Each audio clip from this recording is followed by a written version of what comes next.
9 item yang diangkat tadi semuanya istilahnya itu daging, isu-isu aktual. Dan saya melihat buku ini dalam tanda kutip menggugat. Yang digugat siapa, kita terjemahkan masing-masing. Saya pesan ke Ustadz Arifin nih, kalau bisa yang kayak gini ini nggak cuma transport Pak, pajak, Pertamina, nah itu kalau bisa itu energi gitu kan itu nanti bisa ketahuan.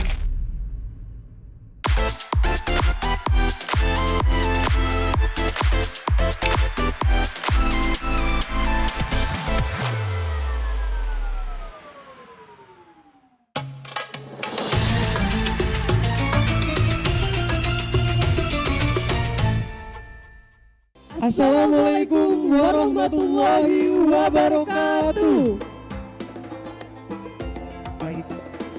Selamat sore, selamat datang kami ucapkan kepada yang terhormat Bapak Harits Muhammadin, Bapak Arifin Nugroho, Yang kami hormati Bapak Alfi Muktiamen selaku Direktur Politeknik Transportasi Darat Indonesia, Bapak Dwiana Slamet Riyadi selaku Direktur Utama PT Kereta Cepat Indonesia Cina, Bapak Robi Kurniawan selaku Kepala Badan Kebijakan Transportasi Kementerian Perhubungan.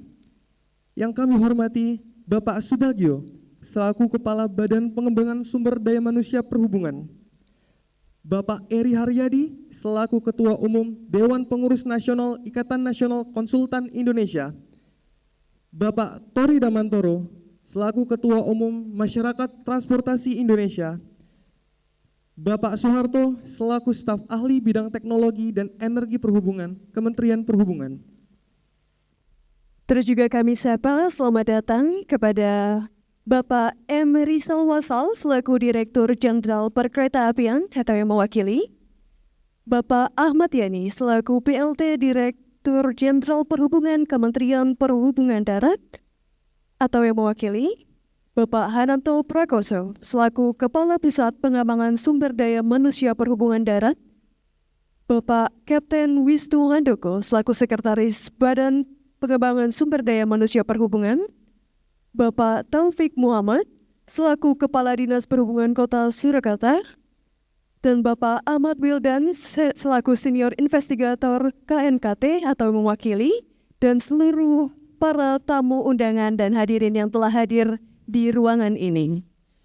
Tidak lupa juga kita menyapa hadirin sekalian yang telah bergabung di channel YouTube kita di Obrigado Podcast. Sekali lagi kami ucapkan selamat datang dan selamat bergabung bersama kami di Gedung Auditorium Giri Suseno Hadi Harjono PTDI SCTD. Senang dan merasa terhormat sekali, saya di sini Anissa Meiliana Safitri bersama Reino Elvin Albarokah. kami yang akan memandu acara launching buku Transportasi Ilahiyah dan buka puasa bersama. Para hadirin, selanjutnya adalah sambutan yang akan disampaikan oleh Bapak Alfi Muktiamen selaku Direktur Politeknik Transportasi Darat Indonesia STTD. Kepada Bapak Alfi, kami persilahkan. Assalamualaikum warahmatullahi wabarakatuh. Salam sejahtera semua, salam Om Swastiastu, Namo Buddhaya, salam kebajikan, salam pro prestasi. Yang kami hormati dan kami banggakan hadir Bapak Kepala Badan Pengembangan SDM Perhubungan. Yang kedua, Bapak Kepala Badan Kebijakan Transportasi, Direktur Jenderal Perkeretaapian, Bapak PLT Dijen Integrasi Multimoda, Ketua Umum DPN Inkindo, Ketua Umum Masyarakat Transportasi Indonesia, Bapak Dr. Haris Muhammadun, Ustadz Arifin Nugroho, dan Bapak Ibu sekalian yang hadir di auditorium dan yang hadir di ruang Zoom meeting. Puji syukur Alhamdulillah kepada Allah SWT di sore hari ini kita masih diberi nikmat sehat, nikmat iman, nikmat bahagia, sehingga bisa hadir secara utuh di dalam auditorium ini dalam rangka launching dan bedah buku Transportasi Ilahiyah. Kami selaku Direktur Politeknik Transportasi Darat Indonesia STDD mewakili seluruh sivitas akademika mengucapkan syukur yang tidak terkira karena pada hari ini PTD STTD selaku lembaga pendidikan di lingkungan Badan Pengembangan SDM Perhubungan mendapatkan kesempatan yang sangat berharga dalam peluncuran dan bedah buku Transportasi Ilahiyah yang ditulis oleh Bapak Dr. Haris Muhammadun dan Bapak Arifin Nugroho.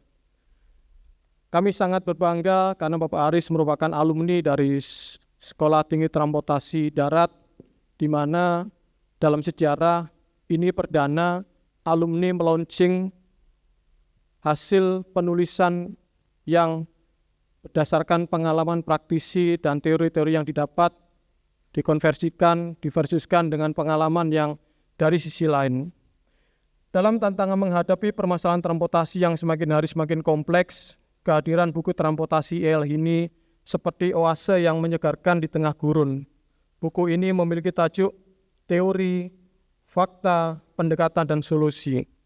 Dalam pemahaman awam kami, buku ini tidak hanya membahas sektor transportasi di Indonesia melalui perspektif ilmiah, namun lebih dari itu, yaitu dipadukan dengan nilai-nilai religius yang mengedepankan kemaslahatan umat. Menciptakan transportasi yang berkelanjutan erat kaitannya dengan prinsip atau nilai dasar dalam agama Islam. Allah Azza wa Jalla dalam surat Al-A'raf 756 menyerukan, dan janganlah kamu berbuat kerusakan di muka bumi setelah diciptakan dengan baik. Buku ini syarat akan makna bahwa dalam manifestasi terhadap kebesaran Tuhan, transportasi harus dikelola tidak hanya dengan aspek teknis, namun dengan prinsip spiritual dan religius sehingga dapat terwujud transportasi yang aman, selamat, nyaman, ramah, inklusif, berkeadilan, adil, dan merata bagi seluruh rakyat Indonesia. Transportasi ilahiyah tidak hanya relevan bagi profesional di sektor transportasi, tetapi juga bagi masyarakat umum yang peduli terhadap masa depan Indonesia. Buku ini mengajak kita untuk memahami bahwa transportasi bukan sekedar masalah fisik, melainkan juga tanggung jawab soal sosial dan spiritual kepada umat yang dapat menjadi kunci untuk menciptakan Indonesia yang lebih baik. Sekali lagi kami mengucapkan terima kasih kepada Bapak Haris Muhammadun dan Bapak Ustadz Arifin Nugroho yang telah menulis buku Transportasi Ilahiyah sehingga dapat menjadikan hasanah baru dan juga sumber literasi tidak hanya bagi mereka yang terlibat dalam sektor transportasi, tetapi juga bagi siapa saja yang ingin lebih memahami bagaimana transportasi mempengaruhi kehidupan sehari-hari, baik dari sisi aspek sosial, ekonomi maupun budaya. Terima kasih. Wabil taufik wal hidayah. Wassalamualaikum warahmatullahi wabarakatuh. Baiklah hadirin, selanjutnya adalah pemaparan singkat dari buku Transportasi Ilahiyah yang akan dipaparkan langsung oleh penulis. Kami undang kepada yang terhormat Bapak Haris Muhammadun dan Bapak Arifin Nugroho untuk naik ke atas panggung.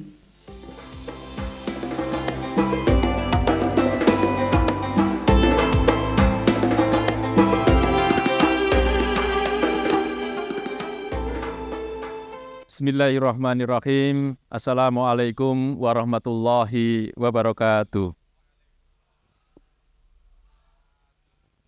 Yang kami hormati Bapak Kepala Badan Kebijakan Transportasi, Pak Robi, Bapak Kepala BPSDM, Pak Subagio, kemudian Bapak Ketua Umum DPN Inkindo, Pak Insinyur Eri Haryadi, lalu kolega saya, sahabat saya, Ketua Umum saya, Pak Ketum MTI, Mas Tori Damantoro. Terima kasih, beliau berempat ini akan jadi pembahas dalam buku Transportasi Ilahiyah. Lalu tak lupa tentunya ada Pak Dirjen Kereta Api, Pak Rizal Wasal, senior kami, makasih Pak atas kehadirannya. Lalu Pak PLT Dirjen Integrasi Multimoda, Pak Harto, terima kasih. Kemudian yang punya rumah nih, Pak Afi Mukti Amin, terima kasih Dinda. Sudah menyampaikan dengan baik sekali welcome speech-nya. Kemudian tentunya banyak sekali para senior yang hadir. Ada Pak Dik Sadikin, ada Pak Edi Nursalam, Pak Ginaryo, dan semua senior yang hadir di sini. Terima kasih atas kehadirannya. Dan ternyata ada senior saya juga di SMA, Maijen Purnawirawan Adi Sudaryanto. Terima kasih kehadirannya. Kemudian ada Pak Maijen Purnawirawan Bambang Supardi. Terima kasih atas kehadirannya. Dan para senior SMA yang lain. Terima kasih. Kemudian ternyata juga ada Pak Kadishub Solo, Pak Taufik. Iya, terima kasih Pak Taufik. Lalu kemudian ada teman-teman saya di MTI. Wah, teman-teman saya di MTI, terima kasih. Ada Ketua Forum Logistik, Ketua Forum Jaka, Ketua MTI DKI. Terima kasih atas kehadirannya. Kemudian ada senior KNKT, nanti banyak Pak Wildan, terima kasih kehadirannya. Ada senior-senior yang lain yang mengajar di sini. Terus kemudian ada banyak tamu yang tidak saya sebutkan satu persatu, terima kasih. Tentunya ini sangat bahagia sekali kami bisa berkumpul di sini untuk membahas buku yang kita tulis ya Ustadz ya. Betul, alhamdulillah. Jadi terutama ini adalah untuk generasi penerus, adik-adik kita, taruna-taruni PTDI STTD yang saya cintai dan saya banggakan. Jadi yang pertama kita insya Allah akan sampaikan beberapa kegundahan yang ada awalnya dari Pak Haris berkaitan dengan transportasi. Beliau menulis di sini, lalu saya mensupportnya juga dari sisi ilahiyahnya berkaitan dengan penempatan transportasi ini dalam urusan pemerintah. Iya. Kemudian ada Indonesia Darurat Keselamatan Transportasi. Ini yang suka disuarakan oleh MTI dan juga oleh KNKT. Lalu berikutnya penyelenggaraan angkutan umum. Karena kita sama-sama tahu bagaimana penyelenggaraan angkutan umum di Indonesia ini belum maksimal. Iya, terus kemudian ada konsep jaringan jalan. Ternyata konsep jaringan jalan kita ini juga perlu disesuaikan dengan konsep-konsep ketuhanan Ustadz. Betul. Lalu berikutnya ada kebijakan angkutan barang. Kita lihat bagaimana kadang-kadang masih miris ketika jalan angkutan barang banyak yang belum berkesesuaian. Terima kasih Ustadz. Lanjut adalah yang keenam mengenai konsep transit oriented development, yaitu sebuah pengembangan konsep baru yang tentunya relevan juga ternyata dengan konsep-konsep ilahiyah yang efisien dan efektif. Lalu juga yang tidak kalah penting di sini ada pengelolaan simpul transportasi.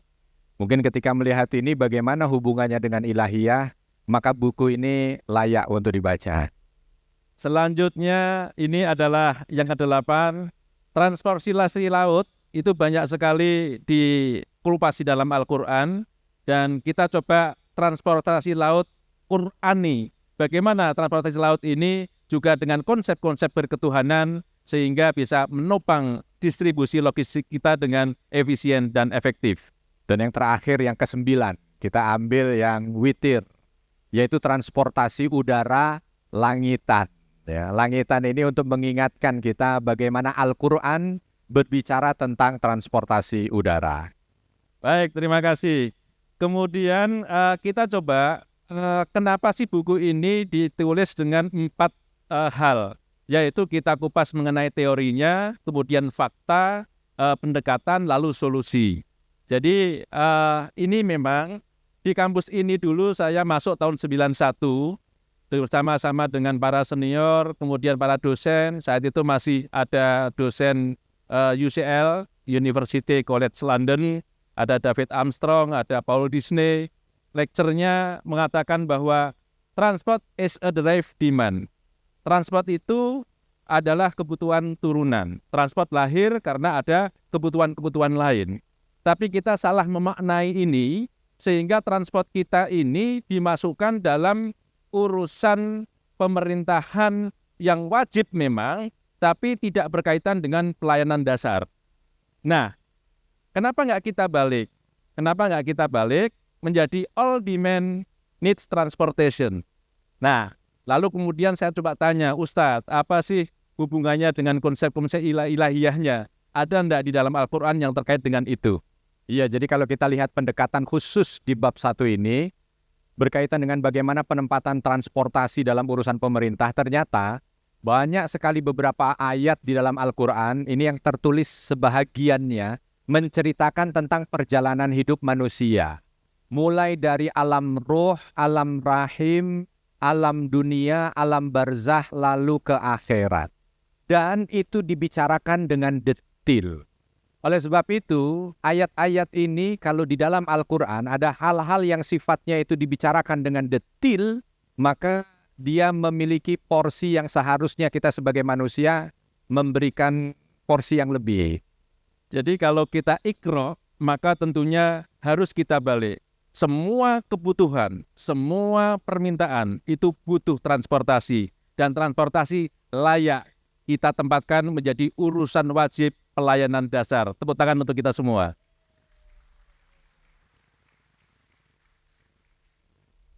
Lalu selanjutnya Ustadz, ya kita ini sering kali mendengar di sana-sini ada kecelakaan lalu lintas. Ternyata kalau kita lihat teori bahwa transportasi ini diselenggarakan kan sebetulnya untuk safety dan services. Untuk keselamatan, untuk kenyamanan dengan layanan-layanan yang ada di dalam transportasi. Tapi faktanya kita sangat miris sekali. Data tahun 2023 itu ada 27.895 orang meninggal dunia akibat kecelakaan lalu lintas. Atau katakanlah rata-rata per tahun itu sekitar 25.000 orang meninggal dunia karena kecelakaan lalu lintas. Kalau itu setara dengan 72 orang per hari dan setara dengan 3 orang per jam. Sehingga kesimpulannya dengan adanya kecelakaan-kecelakaan yang seperti ini, fakta-fakta yang seperti ini, maka kalau negara bercita-cita untuk menghapus atau mengurangi masyarakat miskin, untuk jadi setara negara maju, kelihatannya tidak berkesesuaian. Nah, karena apa? Nyatanya dari kecelakaan ini kita mencetak kemiskinan baru dalam 25.000 keluarga per hari, per tahun. Nah, oleh karena itu tentunya ini juga sangat miris sekali. Kita tanya lagi ke Ustadz, ada nggak sih sebetulnya urusan-urusan keselamatan ini dibahas di dalam Al-Quran? Iya, justru nyawa di dalam Al-Quran itu selalu menempati prioritas pertama. Hifdun nafas, menjaga nyawa, menjaga nyawa. Maka ada beberapa di sini yang kita sampaikan dari ayat-ayat di Al-Quran. Yang pertama, kalau kita lihat ada ayat yang kami sampaikan di sana berkaitan dengan kewajiban untuk taat kepada ulil amr. Lalu berikutnya, bagaimana disampaikan kalau ada orang yang membunuh satu orang saja, faka'an nama qatalana sajami'a, dalam surah Al-Maidah begitu. Maka seolah dia itu membunuh manusia seluruhnya. Jadi ada dua di sini, bagaimana pemerintah yang harusnya ditaati berarti punya tanggung jawab untuk menjaga keselamatan warganya, untuk menjaga keselamatan rakyatnya, karena satu manusia terbunuh itu sama dengan membunuh semua manusia. Tentu ini kalau didalami maknanya luar biasa, apalagi kalau kita lihat korbannya banyak di jalan, berarti kita harus banyak memberikan perhatian pada jalan. Oke, lalu solusi saya mesti ada pointer karena ini sangat penting sekali. Akibat tadi penempatan urusan transportasi tidak pada tempat yang semestinya, akhirnya kita celaka 12. Jadi ada beberapa hal, karena kecelakaan itu adalah human error menjadi yang paling besar, maka kita lihat bagaimana profesi pengemudi, baik pengemudi angkutan umum maupun pengemudi angkutan barang, itu menjadikan profesi yang layak. Sehingga leveling pengemudi selayaknya masinis di kereta api, selayaknya nahkoda di kapal laut, kemudian selayaknya pilot di kapal udara atau pesawat terbang, tentunya itu menjadi pemikiran harus kita laksanakan untuk bagaimana leveling pramudi, angkutan umum, angkutan barang ini kita pikirkan. Ini lembaga pendidikan, ada Pak Kepala BPSDM, ada Pak Direktur STTD, tentunya ini menjadi pemikiran kita semua. Lalu bagaimana tata kelola SIM dan law enforcement harus kita juga perbaiki. Kemudian ada evaluasi denda maksimum. Ini ingat apa yang disampaikan di teman-teman MTI, Bang Doni kemarin menyampaikan ini, kita sudah sampaikan ke Komisi 5 DPR, mudah-mudahan ini juga menjadi perhatian untuk revisi Undang-Undang LLAJ. Lalu kemudian penguatan institusi KNKT. KNKT yang ditempati Pak Wildan ini ternyata sangat miris kondisinya saat ini. Tentunya kita tahu sendiri bagaimana peraturan presiden itu menjadikan hanya investigator, pencegahannya nggak ada. Lalu bagaimana kondisinya saat ini? Kalau kita ngomong di Amerika, itu namanya NTSB, National Transportation Safety Board, badan. Tapi kita hanya komite, ya kelihatannya hanya ad hoc, sehingga ini perlu kita lakukan penguatan. Kemudian ini terima kasih Pak Dirjen Kereta Api, Direktorat Keselamatan masih ada di kereta api. Tentunya yang tertulis saja masalah keselamatan ini sering abai, apalagi nggak tertulis. Dulu kita punya Direktorat Keselamatan Transportasi Darat, kita dulu punya Direktorat Keselamatan Penerbangan, kita punya Direktorat Keselamatan Lalu Lintas Laut. Nah tentunya kita ingin hidupkan kembali Direktorat Keselamatan untuk semua moda. Itu menjadi poin penting. Terima kasih. Tepuk tangan untuk kita semua. Kemudian Ustadz, ini mungkin bahasan kita yang terakhir, karena selanjutnya nanti diserahkan kepada para pembahas, adalah penyelenggaraan angkutan umum. Di dalam buku ini, kita menceritakan bagaimana kita belajar mengenai teori bahwa kita di dalam teori itu ada diajarkan bagaimana kita penyelenggaraan angkutan umum itu harus diselenggarakan dimulai level kota kecil, kota sedang, kota besar, sampai dengan kota metropolitan. Di mana di dalam teori jelas sekali, kalau misalnya kota kecil, trayek utamanya harus bus kecil. Lalu feedernya adalah mobil penumpang angkutan umum. Selanjutnya sampai dengan metropolitan, itu backbone-nya adalah kereta api. Lalu kemudian BRT menjadi feedernya kereta api. Tapi faktanya hari ini keberpihakan angkutan umum di level semua kebijakan, di daerah apalagi, dan di nasional juga belum merata. Perhubungan diminta untuk berjuang sendirian. Nah, oleh karena itu, di dalam konsekuensinya tidak ada keberpihakan kebijakan di transportasi publik yang pada akhirnya kita macet, kita kualitas udaranya buruk, lalu kemudian negara harus mensubsidi BBM untuk sepeda motor, untuk kendaraan-kendaraan pribadi yang kira-kira per tahunnya adalah 203, sekian triliun per tahun. Nah, kalau pemborosan itu udah jauh dari konsep-konsep berketuhanan. Lalu Ustadz, apa ini? Iya, di saat lagi membahas seperti itu kita teringat dengan sholat jamaah. Kalau di dalam Islam, sholat sendiri pahala 1, sholat berjamaah 27. Lalu ada beberapa konsep di dalam Islam itu yang tidak bisa dilaksanakan sendiri. Itu akan terlihat syiarnya ketika beramai-ramai. Contoh ketika kita puasa. Puasa ini juga bersama-sama. Nggak diminta, pokoknya kamu pilih 12 bulan, pilih bulan sendiri. Ada yang bulan Safar, ada yang bulan Muharram. Enggak, semua kita di Ramadan. Nanti di saat kita Idul Fitri pun sama. Yang terbaik adalah ketika sholat berjamaah, bahkan bersama-sama untuk kapasitasnya lebih besar, itu kita ada di lapangan. Oleh sebab itu dalam surah Ali Imran ayat 103 Allah Subhanahu wa taala sampaikan, "Wa'tasimu bihablillahi jami'a wa la tafarraqu." Diminta untuk berpegang teguh terhadap tadi ketentuan berjamaah itu dan jangan bercerai-berai. Ternyata ini sangat relevan dengan konsep transportasi karena ini bisa banyak memberikan kebaikan yang 27 derajat tadi. Jadi bukan hanya sekedar pahalanya yang 27 derajat, tapi yang 27 derajat adalah nilai kebaikannya. Walaupun mungkin kalau kita sholat berjamaah kadang-kadang nggak enak sebab kanan kirinya mungkin ada yang kurang enak baunya, kurang wangi. Lebih mungkin sholat sendiri lebih khusyuk. Tapi itu tidak menjadi prioritas sebab ada 27 kebaikan yang akan didapat. Jadi kesimpulannya yang saya sampaikan kepada teman-teman sekalian bersama Pak Ustadz, angkutan umum lebih baik nilai pahalanya dibandingkan dengan angkutan pribadi. Buktinya ketika kita angkutan pribadi, kita menjadi boros, kita menjadi macet, kita menjadi udaranya buruk. Lalu ada 5 konsep solusi yang kita coba sampaikan di dalam buku ini. Ini juga hasil diskusi saya dengan Mas Tori. Mas Tori ini teman diskusi saya di MTI. Ternyata yang pertama kita butuh lembaga pengelola transportasi publik nasional.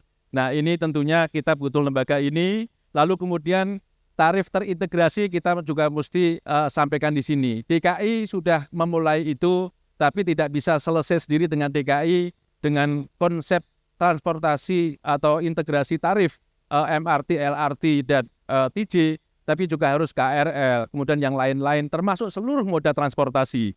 Kemudian ada jaringan transportasi umum yang efisien harus kita ciptakan, lalu kualitas layanan yang dapat diandalkan, dan tentunya adalah profesionalisme industri transportasi umum kita. Jadi angkutan umum ini menjadi keharusan yang harus kita lakukan. Kalau kita sebagai transport actor, masyarakat masih belum memilih angkutan umum untuk menjadi pergerakan utama mereka, maka kita belum layak dikatakan untuk sukses. Nah, selanjutnya Ustadz, tentunya bagian 4, 5, 6, 7, 8, 9 selayaknya kita serahkan kepada para pembahas. Iya, para pembahas. Iya. Lalu kemudian pembahas-pembahas kita memang kita pilihkan yang relevan. Ada Pak Robi yang memang ahli kebijakan. Kemudian ada Pak Subagio yang bertanggung jawab untuk SDM.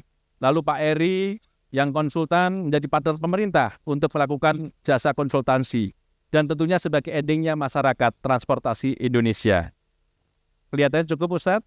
Iya. Mudah-mudahan ini mampu menjadi salah satu sumber informasi baru, sumber pelajaran baru, sumber bacaan baru, bagaimana mengkaitkan antara hubungan dan urusan dunia dengan Allah Subhanahu wa Ta'ala. Terima kasih, kurang lebihnya saya mohon maaf. Saya bersama Ustadz Arifin Nugroho menyampaikan permohonan maaf kalau ada salah-salah kata, dan tentunya wassalamualaikum warahmatullahi wabarakatuh. Baiklah, sebelum buku di launching, mungkin dipersilahkan kepada Bapak Haris dan Bapak Arifin untuk menyampaikan sepatah dua patah kata. Dimulai dari Ustadz dulu kan. Bismillah, di bulan berkah. Mudah-mudahan yang kecil ini mampu menjadi umat gerak untuk umat manusia dan mudah-mudahan kebaikan. Baiklah. Bismillah juga untuk di hari ini bisa meluncurkan buku ini Al-Quran di bulan Ramadan. Kemudian kalau dikonversi ternyata Injil dan Taurat itu juga bulan Ramadan turunnya. Jadi kita akan launching buku transportasi ilahiyah sehari setelah Nuzulul Quran, yang ini akan menjadi konsep transportasi berketuhanan untuk transportasi Indonesia yang lebih baik. Baiklah, untuk pelauncingan buku, para hadirin marilah kita hitung mundur bersama, dimulai dari hitungan ketiga. 3, 2, 1.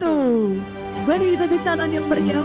Para hadirin, saat ini buku dan juga transportasi terkait secara resmi yang di-launching.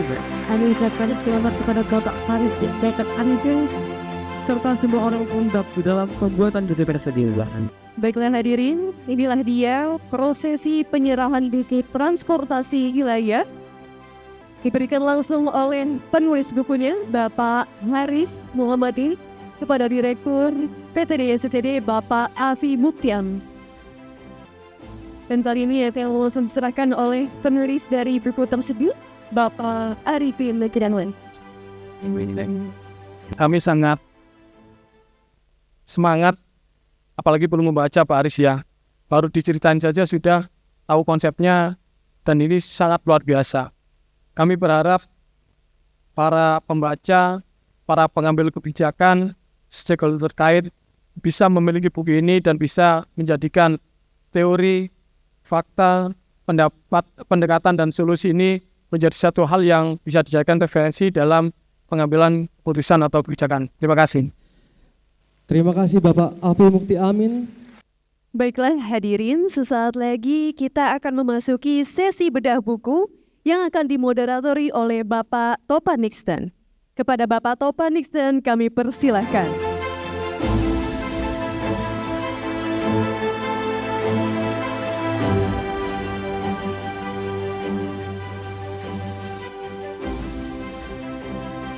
Baik, Assalamualaikum warahmatullahi wabarakatuh.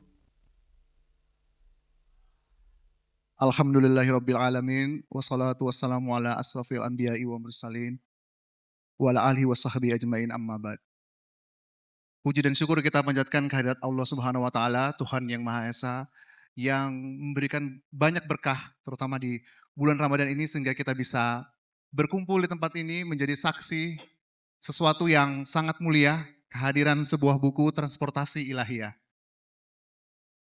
Saya juga menyambut para tamu yang hadirin, selamat datang di acara launching buku ini dan juga nanti kita akan lanjutkan dengan acara buka bersama. Perkenalkan, saya Topan, saya nanti akan memandu sesi bedah buku ini.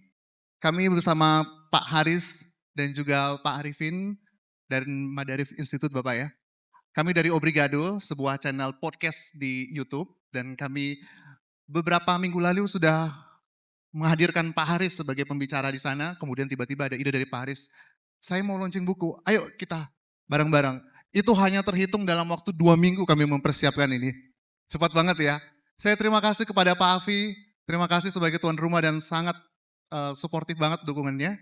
Saya juga mau menyapa, kameranya mana? Oh ya sana. Saya mau menyapa juga Sobat Obrigado.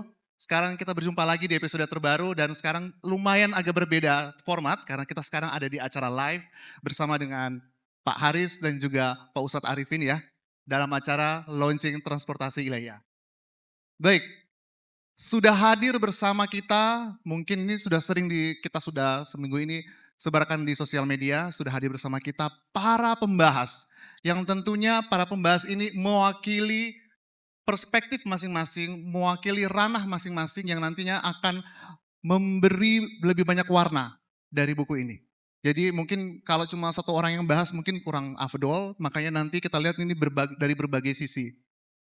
Dengan hormat saya mohon kesediaan dari para pembahas untuk naik ke atas panggung. Pertama, Dr. Robi Kurniawan, SSTP MSI sebagai Kepala Badan Kebijakan Transportasi Kemenhub.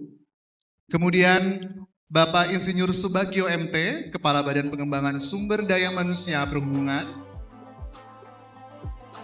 Mari Bapak. Selanjutnya saya mengundang Bapak Heri Harian MH, Ketua Umum Dewan Pengurus Nasional Ikatan Nasional Konsultan Indonesia atau IKINDO. Dan terakhir, saya mengundang dengan hormat Bapak Tori Darmantoro, ST, MSC, MPPM selaku Ketua Umum Masyarakat Transportasi Indonesia.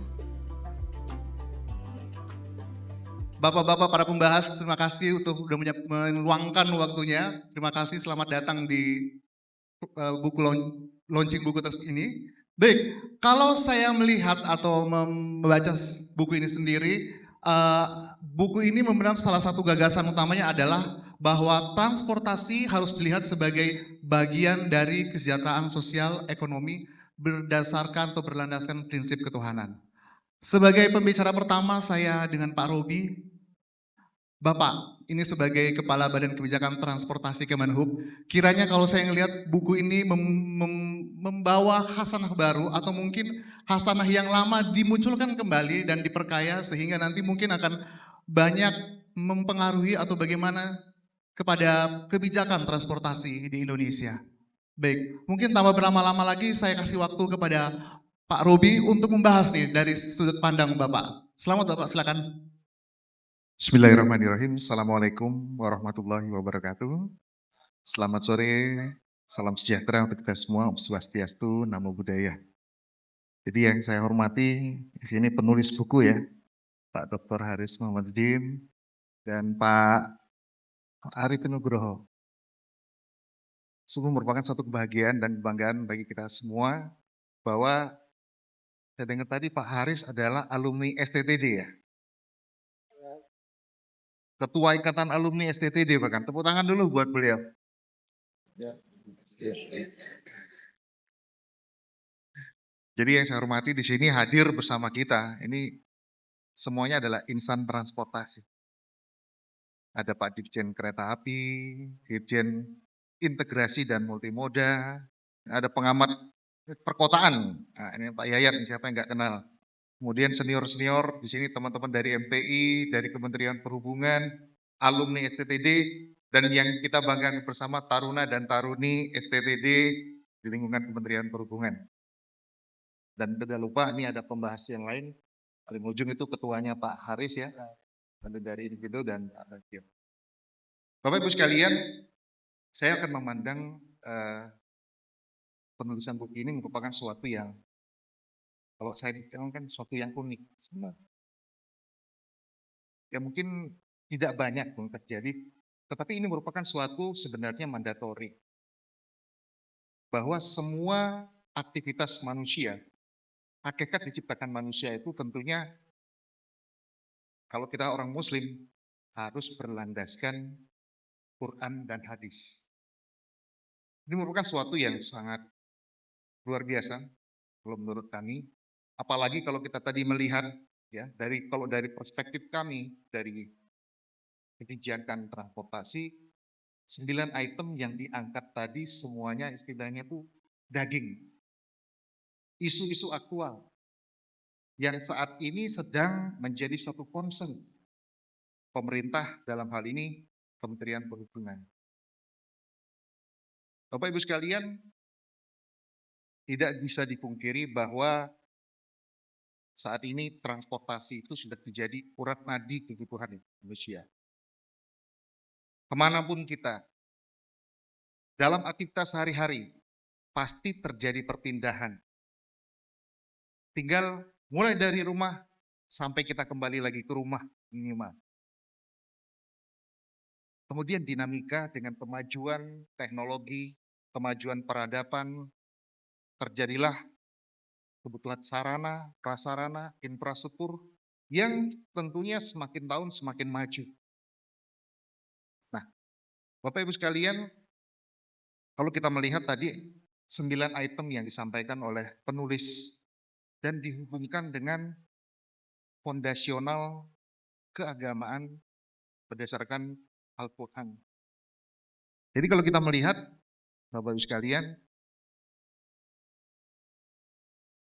ini merupakan suatu yang sangat baik menurut kami. Ini akan bisa menjadi suatu referensi bagi kita semua, bahwa buku ini selain dia memetakan permasalahan, kemudian memberikan suatu legal aspek, baik dari perspektif aturan, duniawi, juga aspek religi atau ilahiyahnya. Dan yang paling penting adalah, tadi walaupun cuma 3 yang dibahas ya, yang di breakdown sama penulis, satu yang menarik adalah menawarkan solusi yang dilakukan. Menawarkan solusi untuk memecahkan permasalahan. Nah, dalam perspektif penyusunan kebijakan, jadi kebijakan itu adalah dalam rangka memecahkan suatu permasalahan-permasalahan. Whatever government choose to do or not to do, there is policy. Tinggal dalam menyusun policy ini, tentunya ada satu tahapan-tahapan. Mulai kenapa harus kebijakan itu dilakukan, apa kebijakan yang harus dituangkan, bagaimana kebijakan ini akan dijalankan, sudah efektif atau tidak, dalam mewujudkan kewujudan, baru kita bicara evaluasi maupun determinasi kebijakan. Jadi kami sangat senang dengan tulisan beliau berdua ini menjadikan suatu referensi baru. Tentunya bagi insan transportasi, bagi Kementerian Perhubungan, dan bagi bagian kebijakan transportasi. Saya juga nggak tahu ya. Ya mungkin karena beliau adalah insan transportasi yang mungkin sudah banyak belanja masalah dari MTI kali ya Pak ya. Jadi semua pengalaman, semua permasalahan, semua diskusi yang beliau dituangkan di dalam buku ini. Tentunya ini akan menjadi suatu message bagi pemerintah. Ini PR bagi kita semua yang saat ini ada di Kementerian Perhubungan, ada Pak Harto, ada Pak Rizal, ada kami di Badan Kebijakan, dan tentunya juga bagi segenap insan transportasi dan teristimewa kepada adik-adik Taruna yang jadi nanti akan menjadi pemegang estafet ke depannya. Namun satu hal Pak, dari 9 item tadi yang Bapak sampaikan, kebetulan latar belakang saya di bidang pemerintahan ya. saya akan meng-highlight satu poin saja, yaitu saat ini bagaimana kedudukan transportasi di dalam pemerintahan. Ini menurut saya perlu menjadi sesuatu yang diperdalam. Kenapa? Kita harus sangat memahami bahwa transportasi itu urusan yang antar lintas wilayah, jadi tidak bisa dibagi zonasi. Dan juga urusan yang menyangkut pelayanan dasar kebutuhan masyarakat. Nah, oleh karena itu apa? Ya, kami dari Kementerian Perhubungan saat ini sedang melakukan koordinasi yang lebih intensif untuk mendorong bagaimana sinergi dan kolaborasi untuk mendorong penguatan sektor transportasi daerah. Jadi kita lihat Bapak Ibu sekalian, berdasarkan aturan saat ini, berdasarkan undang-undang pemerintahan daerah maupun 4 undang-undang yang ada di Kementerian Perhubungan atau sektor transportasi, sebenarnya awareness, saya katakan awareness pemerintah daerah saat ini masih sangat kurang. Awareness terhadap sektor transportasi sih.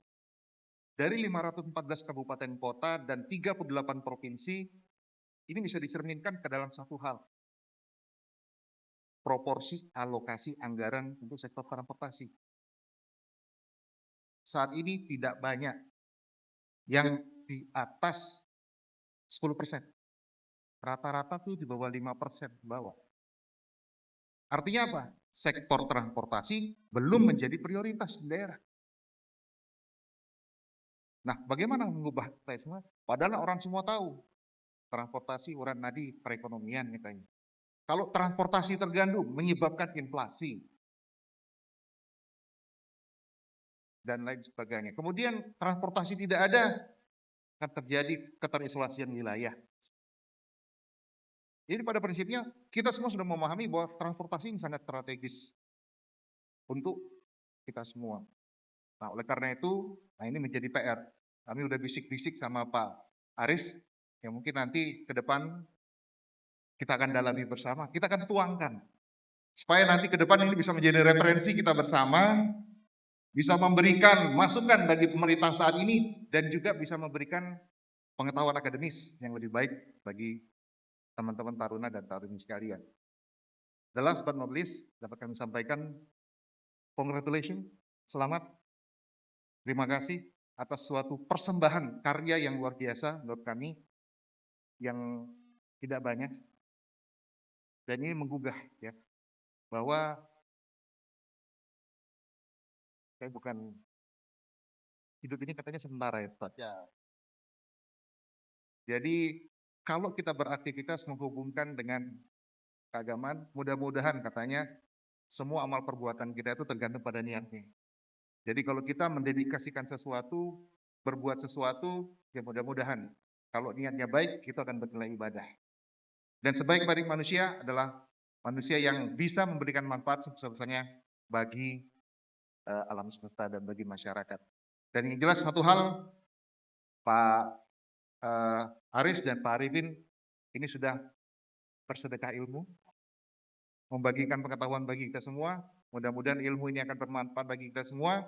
Dan tentunya sekali lagi ini menjadi suatu referensi masukan bagi Kementerian Perhubungan dan bagi kita semua bagaimana untuk mendorong transportasi lebih maju dan lebih baik lagi ke depan. Terima kasih. Assalamualaikum warahmatullahi wabarakatuh. Waalaikumsalam warahmatullahi wabarakatuh. Terima kasih Pak Robi. Padat ya, padat tepat sasaran ya. Bahwa tadi ada catatan penting dari Pak Robi tadi mengenai bagaimana kedudukan transportasi dalam pemerintahan Pak. Yang tadi sebenarnya di awal juga sudah dikupas oleh Pak Haris ya. Baik, saya sebelum lanjut ke pembahas kedua, saya mau menyapa teman-teman Obrigado, para sobat Obrigado yang ada di YouTube, channel podcast Obrigado, bahwa Pak Haris dan Pak Arifin sudah menyiapkan 3 buah buku bertanda tangan langsung oleh kedua penulis kita. Nanti akan kita bagikan kepada para penonton secara online. Nanti silakan untuk menuju IG Obrigado Podcast untuk mengetahui cara-caranya. Nanti akan ada hashtag transportasi ilahiyah, hashtag konsep transportasi berketuhanan, hashtag untuk transportasi Indonesia yang lebih baik. Baik, Pembicara kedua kita ini saya rasa bukan orang yang asing ini. Saya rasa semua sudah kenal Bapak. Bapak Subagio. Saat ini beliau menjabat sebagai Kepala Badan Pengembangan Sumber Daya Manusia Perhubungan. Nah, kehadiran buku ini Bapak kira-kira mungkin bisa membawa atau bisa memberi perubahan mindset juga mungkin bagi mungkin mempersiapkan insan-insan perhubungan Bapak ya, terutama nanti buat sudah ada taruna-taruni kita di sini dan di rumah kita di SCTD. Nah, tanpa mungkin berlama-lama lagi saya mengundang Bapak Subagio untuk menyampaikan tanggapannya Bapak terhadap buku kehadiran buku Transportasi Wilayah. Silakan Bapak. Ya, makasih Mas. Bismillahirrahmanirrahim. Assalamualaikum warahmatullahi wabarakatuh. Pertama-tama saya mengucapkan selamat ya untuk Mas Haris dan Pak Ustadz Arifin pas launching bukunya Transportasi Ilahiyah.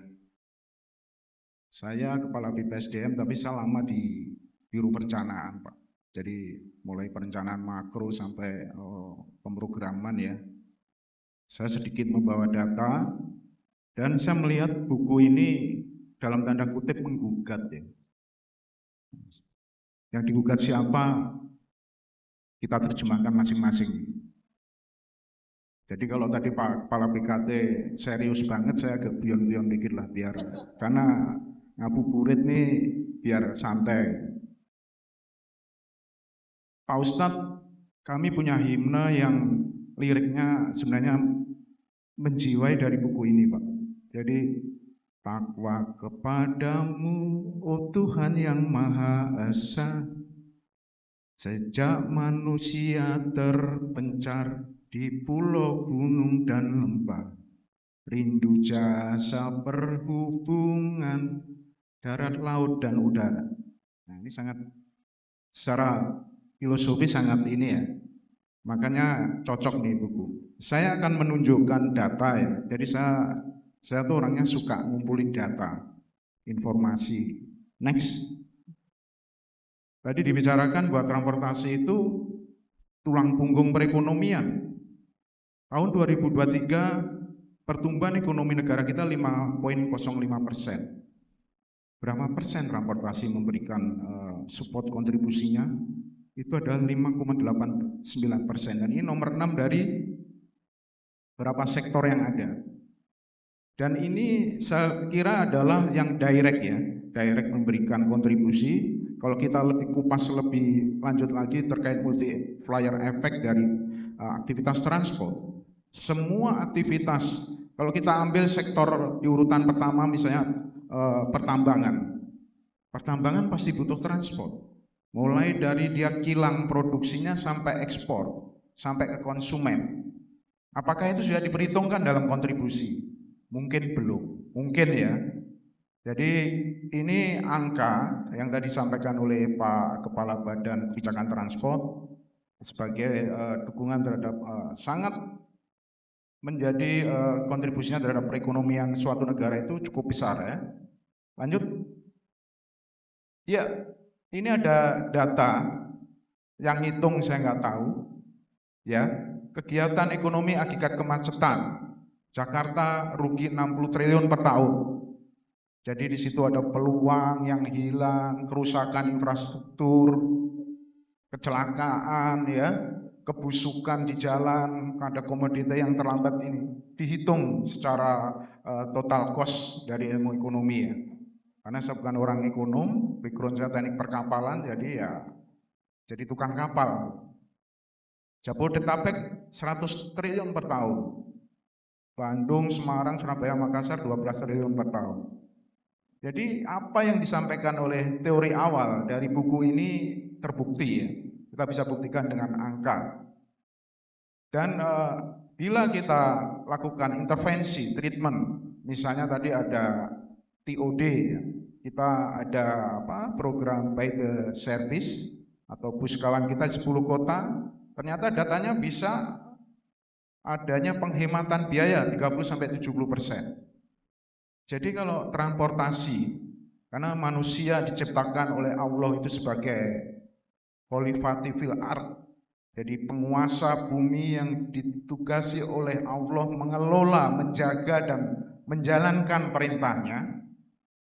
maka kita harus melakukan langkah-langkah intervensi manakala kebijakan itu sudah tidak memberikan keuntungan kepada masyarakat dan kepada bumi ini.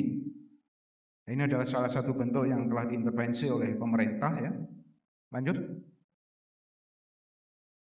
Next. Ya, ini saya kira bagaimana transportasi mengurangi kemahalan harga di saudara-saudara kita yang ada di wilayah timur ya. Ini adalah hasil evaluasi pelayanan angkutan laut perintis tahun 2023 kemarin. Lanjut. Nanti ada udara. Lanjut. Sama ya. Jadi kami ingin menyampaikan bahwa kebijakan apa yang disampaikan oleh Pak Buku ini dan Kepala Badan, saya sudah membaca ya. Yang paling menarik pertama yang saya baca itu lingkaran setan pelayanan publik, Pak. Jadi kalau ada setan-setan itu cepat banget saya. Terus saya buka, wah lingkaran setan pelayanan publik. Dan buku ini mengulas ya, dikaitkan dengan petunjuk dalam Al-Quran, bagaimana manusia itu diciptakan, dia bertanggung jawab seperti apa, dan ada kaidah-kaidah ilmu ya yang itu harus menjadi dasar kita untuk merangsang terus mengembangkan. Bagaimana tata surya ini diciptakan dan dikendalikan oleh Allah dengan sangat teratur, itu akan merangsang terus nih sampai bumi ini berakhir. Ilmu akan mencari, NASA, Amerika, Soviet ya, sekarang China, dia akan mencari kenapa bisa teratur itu. Juga peristiwa Isra Mi'raj itu juga akan mendorong kita untuk membuktikan ada pesawat supersonik dengan kecepatan suara ya.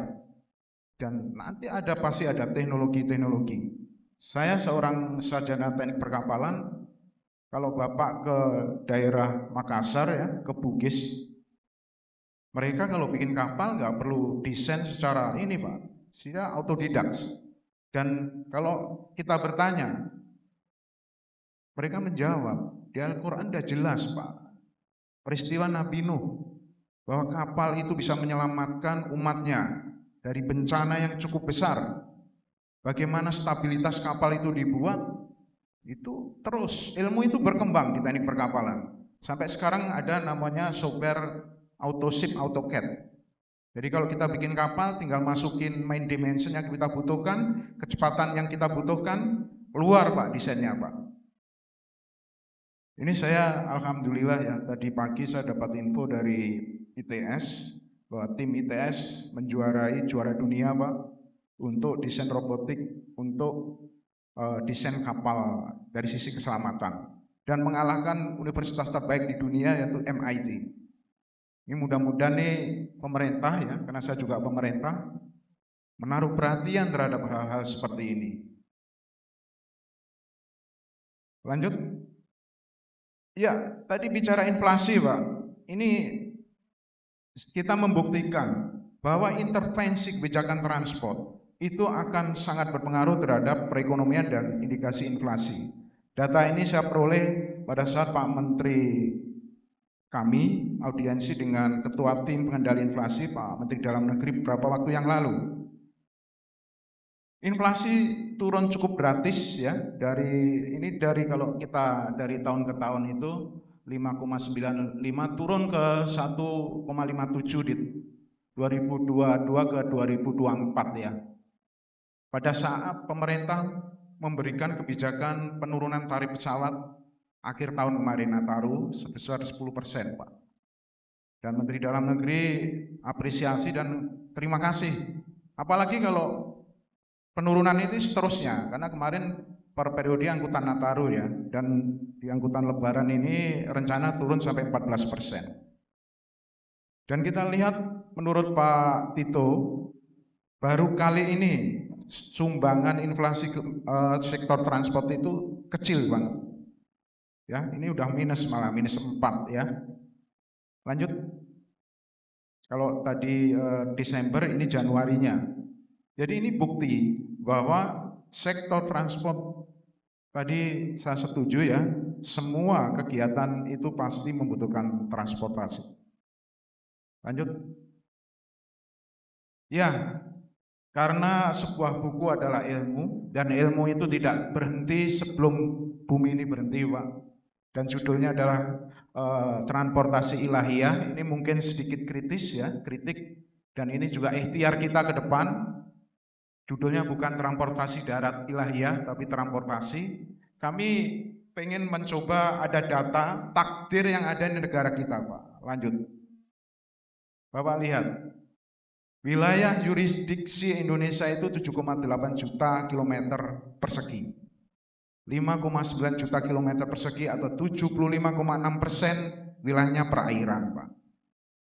Saya tidak menggugat, tapi saya menyampaikan data saja. Silakan teman-teman berpikir. Nanti ada data. Mode share-nya ya, masing-masing moda itu dominasinya di mana sih? Apakah kondisi seperti ini mau terus kita pertahankan? Sedangkan negara kita adalah negara kepulauan. Makanya di sini ada Pak PLT Dirjen Konektivitas dan Intermoda ya. Ini targetnya nanti Pak PLT akan memiliki tugas mulia yang untuk mewujudkan cita-cita transportasi ilahiyah tadi. Dan Bapak tahu 90% perdagangan internasional itu melalui perairan, jalur laut. 90%, 40% dari 90% itu melalui perairan Indonesia. Jadi kalau kita hitung-hitungan gitu Pak, betapa kayanya Indonesia itu. Lanjut.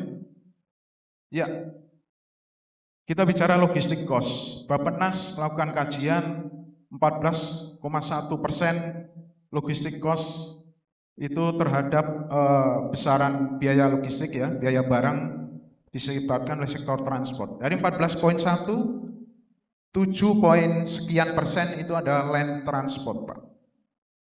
Jadi ini data, bukan Bagio yang ngomong, ya. Dan kita lihat di pojok kanan bawah, mode share-nya ya, moda yang paling tinggi adalah road transport juga. Passengers itu 84%, untuk kargo itu 91%. Kereta masih jauh di bawah, apalagi laut. Kenapa saya tampilkan ini, Pak? Biar buku ini nanti ada jilid 2-nya. Dan lebih makro lagi, bukan dari, tapi sama loh, karena penulisnya lulusan Matra Darat gitu. Padahal saya lebih setuju memang multimoda itu ya orang darat yang ngomong, tapi kita harus melihat takdir yang diberikan Allah kepada Indonesia, bahwa Indonesia 75,6% adalah lautan. Kalau kita nggak melakukan kontrol terhadap lautan, seperti sekarang ini lebih dominan kontrol terhadap daratan, Pak. Jadi nggak salah kalau macet itu di mana-mana. Karena area yang luas tidak dimanfaatkan. Kita paksakan terus Jakarta, ya. Dan saya lanjut. Ini saya kira lanjut. Ya, ini ada data Pak ya dari dunia bahwa sebaran mangrove dunia itu 23% atau 3,49 juta hektar itu ada di Indonesia, Pak. Itu tahun 2011. 2023 kemarin saya pernah melakukan kajian lingkungan hidup strategis ya. Itu IPB menyatakan bahwa dari 3,49 juta hektar, 1,82 juta hektar atau 52% sudah gundul. Apakah salah dengan pembangunan infrastruktur kita? Silahkan didefinisikan masing-masing. Data seperti ini dan indikasinya sudah cukup banyak, Pak. Tiap hari kita dengar banjir di mana-mana, longsor di mana-mana. Jadi sektor transport juga pasti memberikan andil di situ. Jadi ini adalah slide saya yang terakhir. Ini adalah hutang kita semua. Mudah-mudahan nanti akan terbit transportasi ilahiyah jilid 2 yang membahasnya lebih makro lagi, komprehensif, darat, laut, udara, kecuali kepolisian nggak perlu. Saya kira terakhir saya berharap mari kita sisipkan doa untuk negeri kita di sela-sela kita menjalankan ibadah sholat dan ibadah oleh teman-teman untuk agama di agama yang lain. Karena negeri ini butuh doa kita bersemua. Saya yakin Bapak Ibu sudah menyisipkan doa itu. Bagi yang belum, mari kita sisipkan doa untuk negeri kita, untuk kebaikan negeri kita. Saya akhiri, wassalamualaikum warahmatullahi wabarakatuh. Selamat sore, salam sejahtera untuk kita semua. Baik, terima kasih banyak Pak Subagio. Ini tantangan besar nih Pak. Ditantang nih ceritanya hari ini ya. Kita akan transportasi ilahiyah yang lebih makro dan lebih komprehensif. Baik, Bapak terima kasih dan kita bisa lihat tadi pemaparan bahwa data-data yang dipaparkan oleh Pak Subagio kiranya juga sebagian mungkin se-inline ya kalau kita bilang dengan apa yang sudah diumumakan di awal tadi dari buku Transportasi Ilahiyah, dan mungkin perlu diekspor lagi nanti Bapak untuk, karena saya dengar nih bukan cuma satu buku doang ya Pak ya. Bakal ada berapa? Bakal ada 9. Tepuk tangan dulu kita untuk tes semua. 9 buku nanti akan menyusul kembali.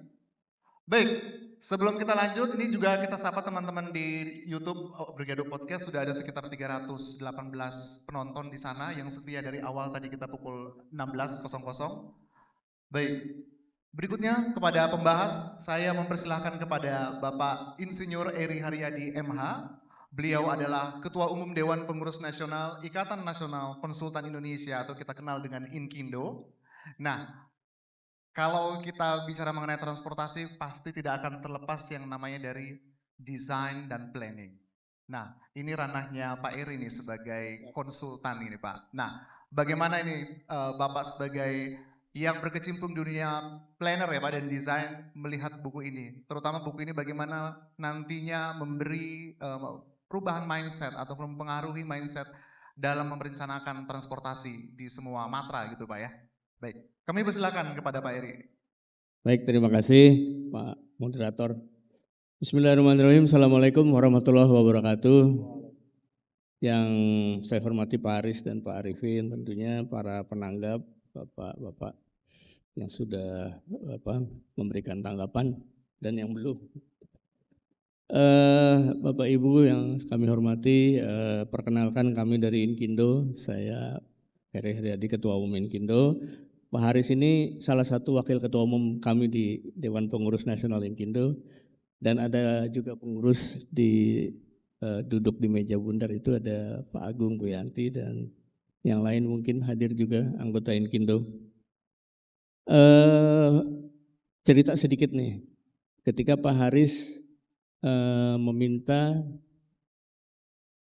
Pak Haris testimoni terhadap buku Pak Haris, kemudian saya membaca soft copy-nya dan surprise juga buat saya, walaupun kita sudah tahu segala sesuatu yang terdapat di muka bumi ini dan juga seluruh antariksa adalah sudah diatur oleh Yang Maha Kuasa, sudah ada di dalam Al-Quran. Namun ketika ditunjukkan dengan ayat-ayatnya disambungkan, ternyata memang benar semuanya sudah tercantum di Al-Quran. Ini membuka mata kita.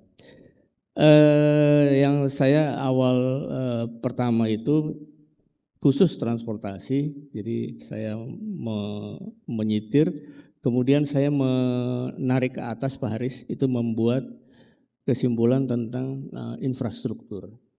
Saya membawanya ke dalam daya saing suatu negara. Infrastruktur itu merupakan faktor penting dalam daya saing suatu negara.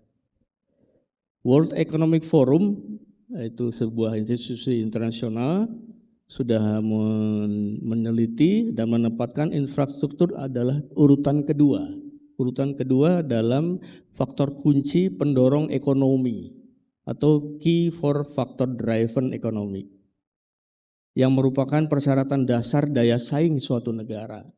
Jadi suatu negara tidak akan berkembang ekonominya kalau infrastrukturnya tidak bagus atau tidak masif pembangunannya.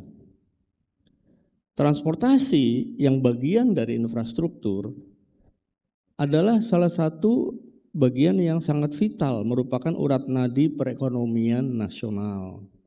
Sehingga dalam hal ini bukan sebagai kebutuhan turunan atau derived demand, melainkan suatu keniscayaan meningkatkan daya saing suatu negara untuk meningkatkan ekonomi suatu negara. Tingginya daya saing suatu negara bisa berimplikasi kepada peningkatan daya tarik investasi asing secara langsung atau foreign direct investment yang akan mampu menumbuhkan perekonomian nasional secara signifikan.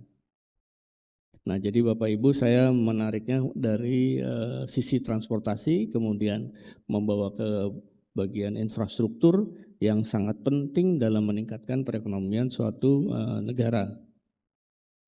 Salah satu peran penting transportasi adalah fungsinya untuk meningkatkan konektivitas guna meminimalisir biaya logistik yang di Indonesia masih tertinggi dibanding negara tetangga.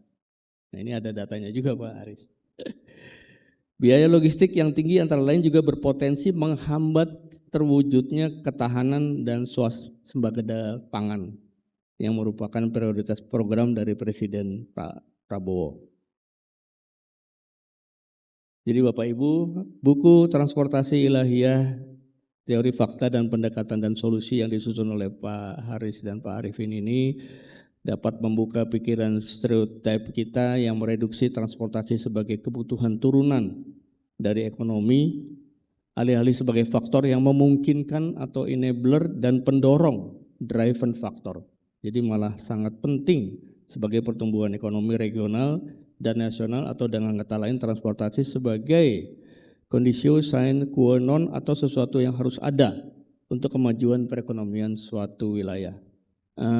Bapak Ibu, saya ingin tadi menarik presentasi Pak Haris. Kaitannya dengan keselamatan itu sudah tentunya disebutkan di dalam Al-Quran juga. Kaitannya transportasi dengan lingkungan hidup, ya, bagaimana polusi, bagaimana pemborosan, macet itu kemudian pemborosan itu kemudian membuat pemerintah merogoh koceknya lebih dalam lagi untuk subsidi BBM. Ini semua saling terkait yang disebabkan oleh transportasi publik terutama yang kurang baik. Masyarakat Indonesia masih cenderung memilih menggunakan mobil pribadi, masih lebih nyaman.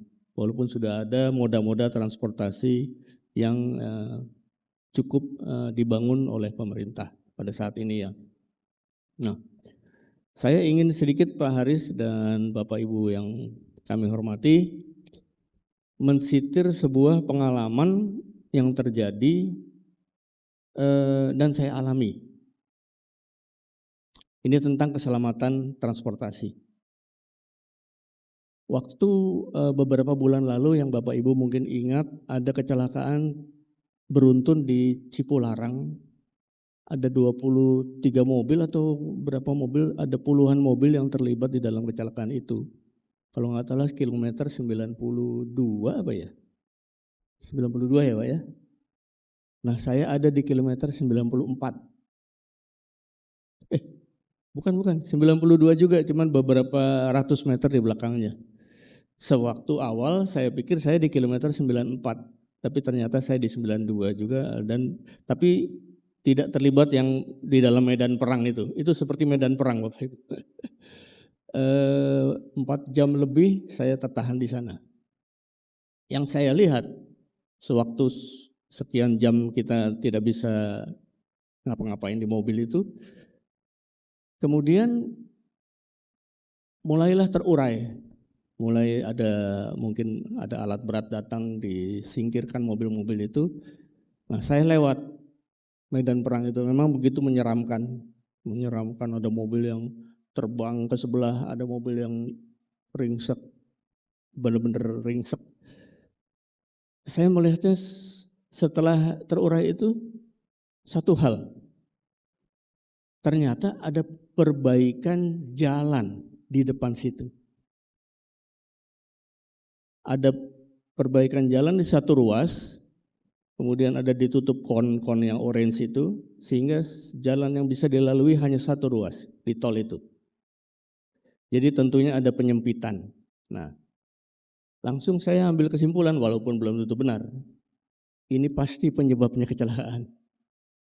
Karena jalan menurun, hujan lebat, gelap, dan saya yakin mobil-mobil langsung saling mengerem begitu dua jalur menjadi satu jalur. Sehingga ke belakang, rem-rem itu ke belakang sampai kepada kontainer yang mungkin kaget ketika kontainer tersebut secara ya lagi turunan, gelap, dia kemudian menginjak rem dan terbaliklah kontainer itu. Kesimpulan saya, walaupun disebut oleh berita-berita tidak sebab itu. Terbalik kontainernya, kontainer lainnya kemudian yang mendorong mobil-mobil itu berantakan ke depan. Ada yang terbang, ada yang kemana, ada yang terbang. Itu sangat mengerikan sekali. Nah, ini kaitannya Pak Aris. Kita, kebetulan Bapak Ibu, saya senang nyetir kalau di Eropa. Di Eropa itu kalau 1 kilo sebelum ada pekerjaan jalan, dia sudah ada warningnya. Sudah ada lampunya, ada mobil besar, pantatnya dipasang lampu.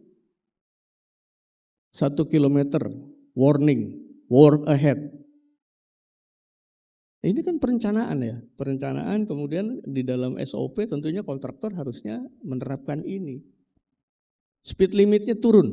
Kalau speed limitnya tadinya misalnya 130 di tol itu, turun langsung begitu ada tanda itu, turun 80.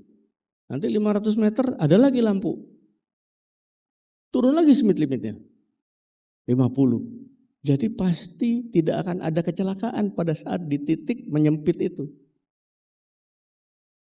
Bagaimana itu sebuah perencanaan dikelola dengan baik, dipatuhi di dalam SOP, dan selamatlah nyawa orang, selamatlah harta benda Bapak Ibu yang mungkin saja seperti tadi Pak Haris bilang dan Pak Ustadz, membuat kemiskinan baru. Kita bisa membuat kemiskinan baru dengan kecelakaan di jalan itu. Sekian 25.000 Pak Haris ya? 25.000 per tahun. Serem sekali 25.000 per tahun. Ada keluarga, kalau bapak-bapak yang kecelakaan, ada keluarga yang kehilangan bapak ya. Jadi itu maksud saya mungkin Pak Haris dan Bapak Ibu di sini yang sangat berwenang terhadap kebijakan publik tentang transportasi mungkin bisa segera mungkin aturannya sudah ada mungkin ya, tapi tidak dipatuhi.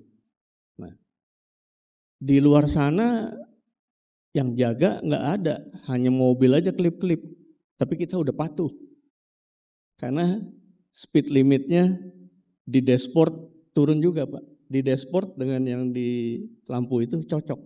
Begitu turun dari 80, dari 130, di dashboard juga 80 Pak.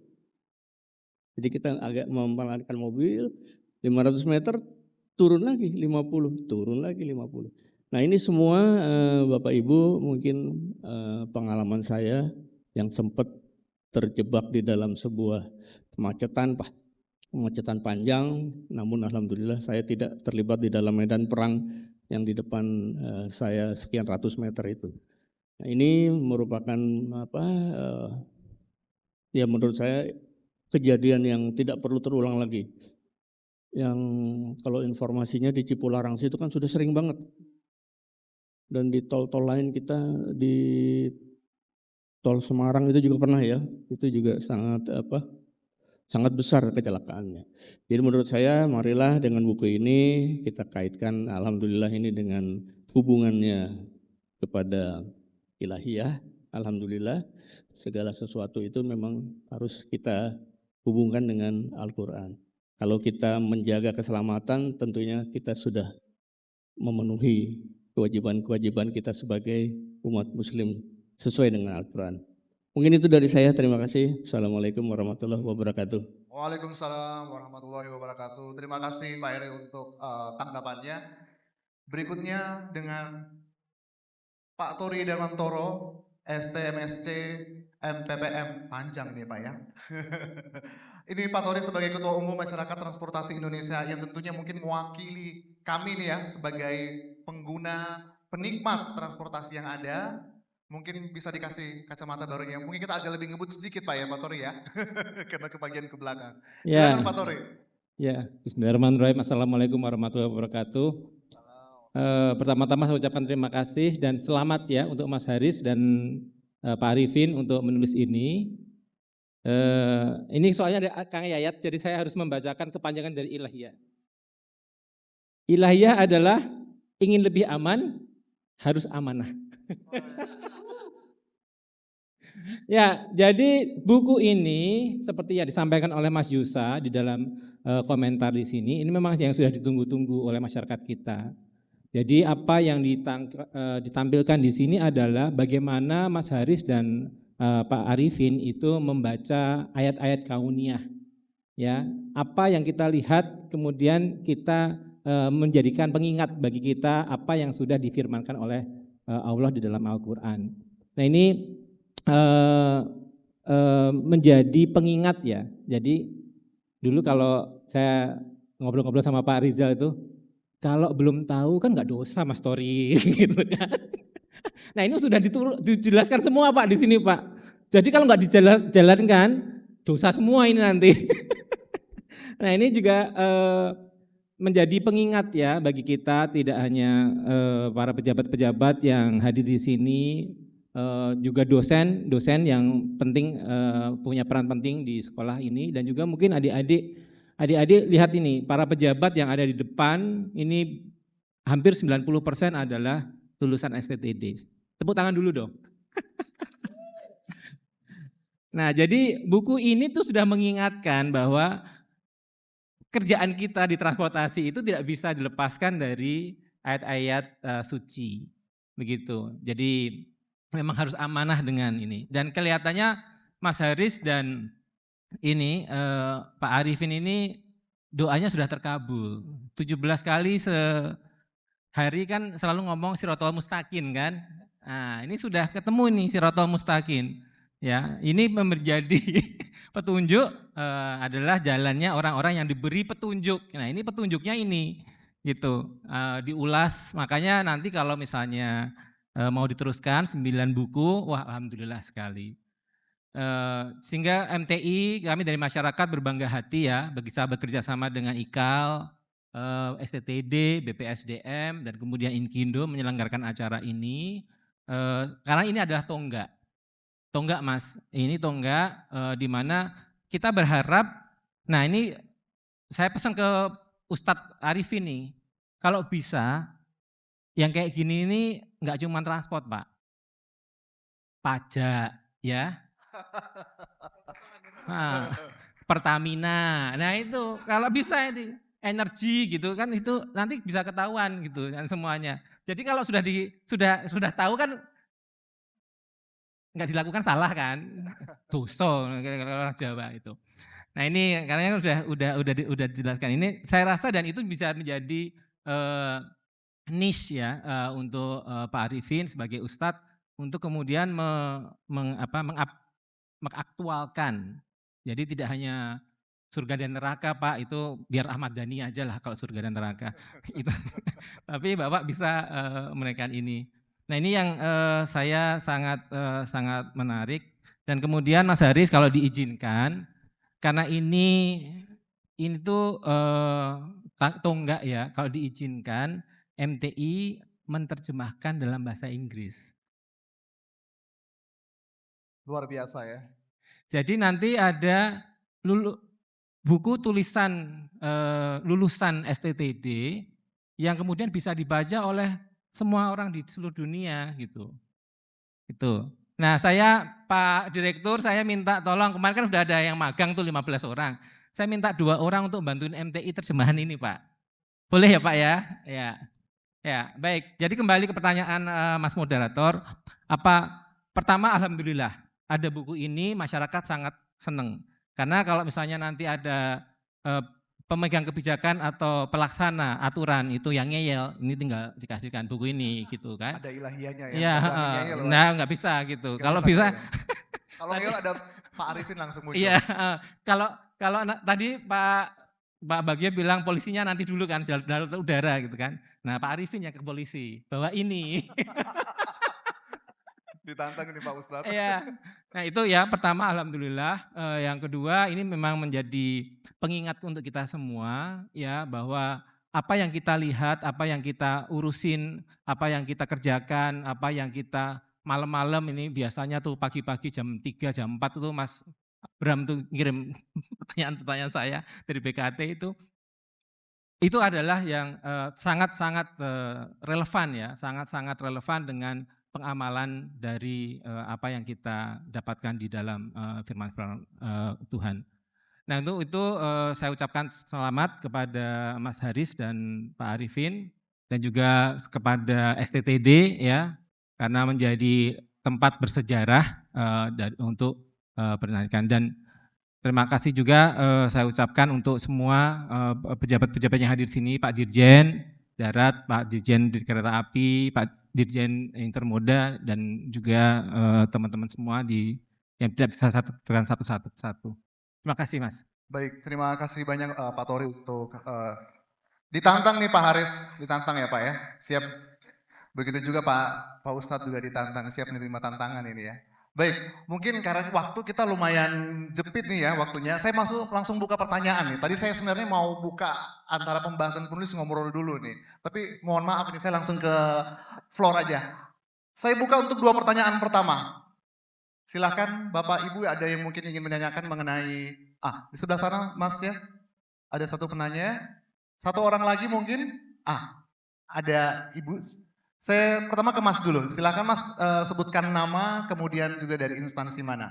Assalamualaikum warahmatullahi wabarakatuh. Nama saya Fatur Rahman, dari PP Prasara Sakti. Setelah membaca buku ini, walaupun secara singkat, dan mendengarkan penulis serta para pembahas, kita selayaknya memberi satu apresiasi yang besar. Ini adalah sebuah ikhtiar yang luar biasa, walaupun di sana sini mungkin ada kekurangan, itu hal yang wajar. Yang kedua, di dalam buku ini, terutama di halaman 55, di sana penulis menampilkan 10 negara dengan transportasi terbaik. Dan mohon maaf, ini merupakan ironi karena 10 negara itu mayoritas non-muslim. Pertanyaannya adalah, kenapa kita bangsa Indonesia yang mayoritas muslim tidak termasuk dalam daftar itu? Artinya ada sesuatu masalah besar yang harus kita selesaikan bersama. Yang kedua, saya menyarankan agar dalam buku ini, sesuai dengan yang tadi disarahkan oleh dari Kementerian Perhubungan, akan ada terbit yang kedua, tolong dibuat satu bab Pak. Bab yang membahas mengenai tentang pencegahan korupsi di bidang transportasi. Karena secara kita ketahui bersama apa yang disampaikan oleh Bapak Presiden ke-8 kita, Bapak Sumitro, bahwa 40% APBN bocor setiap tahunnya. Bukan hanya di bidang transportasi, tapi di seluruh bidang transportasi. Bagaimana buku ini memberi inspirasi kepada anak-anak kita yang kuliah di sini dan kuliah di seluruh Indonesia untuk berperilaku tidak koruptif yang dimana merugikan seluruh masyarakat pada umumnya. Yang ketiga, saran saya agar buku ini dibuatkan electronic book atau e-book, karena dengan harga yang mungkin lebih murah bisa dijangkau oleh anak-anak kita yang kuliah di perguruan tinggi. Demikian, terima kasih. Wassalamualaikum warahmatullahi wabarakatuh. Terima kasih Pak Fatur untuk pertanyaannya. Bismillahirrahmanirrahim. Assalamualaikum warahmatullahi wabarakatuh. Selamat sore menjelang berbuka. Terima kasih kepada Pak Dr. Haris yang sudah mengundang langsung ke saya pribadi. Perkenalkan, nama saya Marta Lena, saya dari Kota Tangerang Selatan. Mohon izin di sini mungkin hanya satu Pak, tidak banyak yang ingin saya tanyakan mungkin terkait dengan konsep. Saya dulu juga alumni STTD Pak, lulusan tahun 98. Alumni ketiga Taruni di STTD, alhamdulillah. Di sini saya mungkin yang dulu konsep kita yang lama bahwa transportasi itu adalah kebutuhan turunan, derived demand. Tapi sekarang dengan adanya buku transportasi ilahiyah ini, itu yang dulu yang dari awal mungkin dari cikal bakalnya adanya ARL dan transportasi yang ada di Indonesia ini, konsep yang sudah lama terngiang-ngiang, yang sudah lama mungkin mengakar dalam benak pikiran semua sektor transportasi.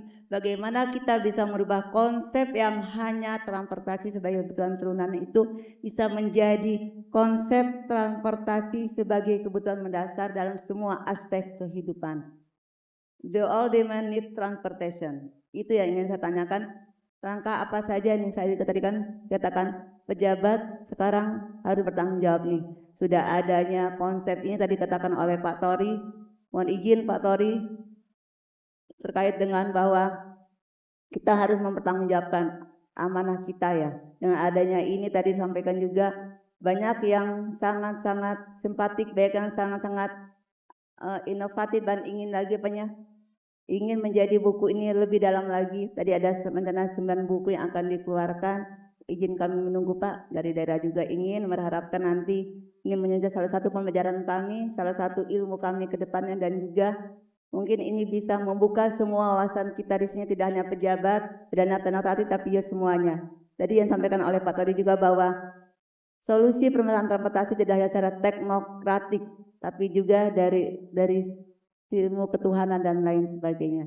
Terima kasih. Assalamualaikum warahmatullahi wabarakatuh. Baik, Waalaikumsalam warahmatullahi wabarakatuh. Terima kasih pertanyaannya. Mungkin saya langsung ke Pak Haris dulu ya Pak ya.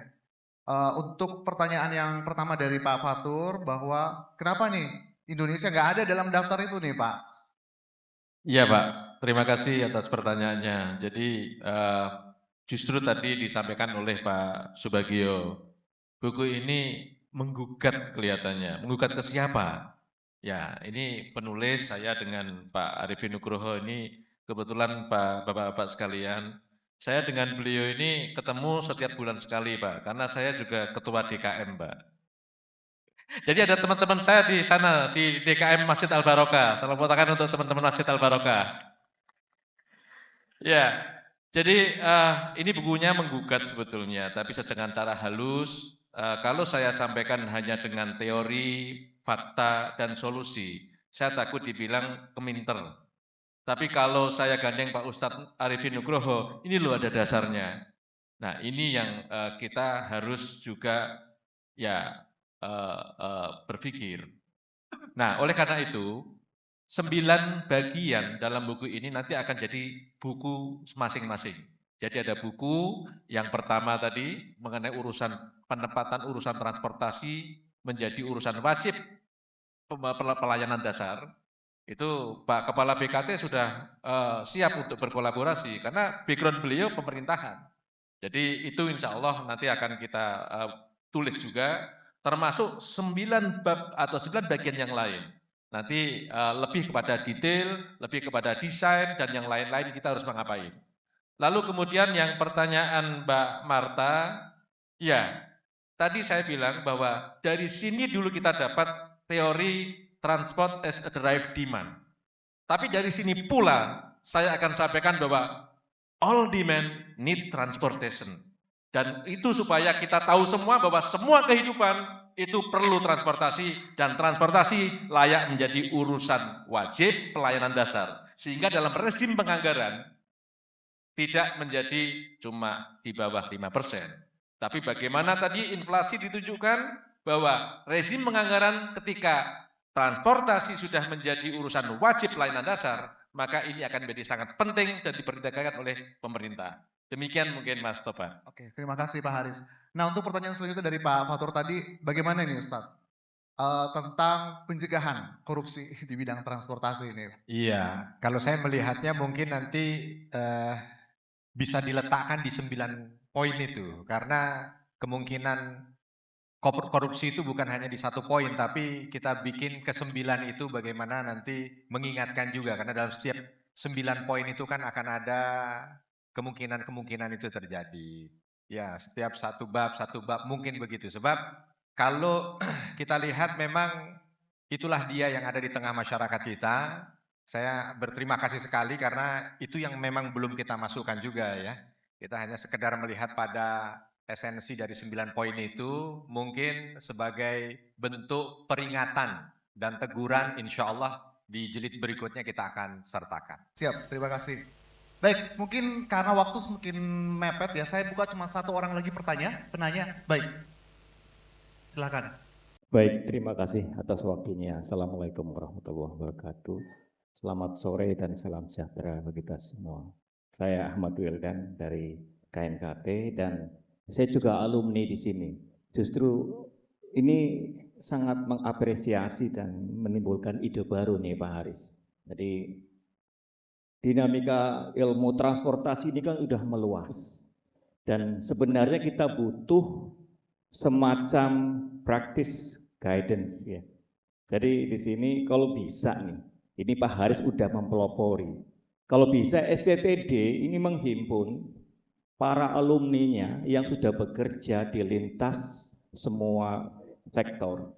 Ini menulis, ada Mas Hambang yang jago di transportasi bahan berbahaya, ada yang di ITS, ada yang audit, keselamatan, ada yang investigasi, macam-macam tulislah. Ini nanti akan jadi sebuah buku besar yang menjadi mahakarya. Anak-anak lulusan STTD ini loh hasilnya. Karena anak-anak STD sebenarnya udah jadi pionir-pionir di beberapa tempat, tapi nggak terlihat mereka.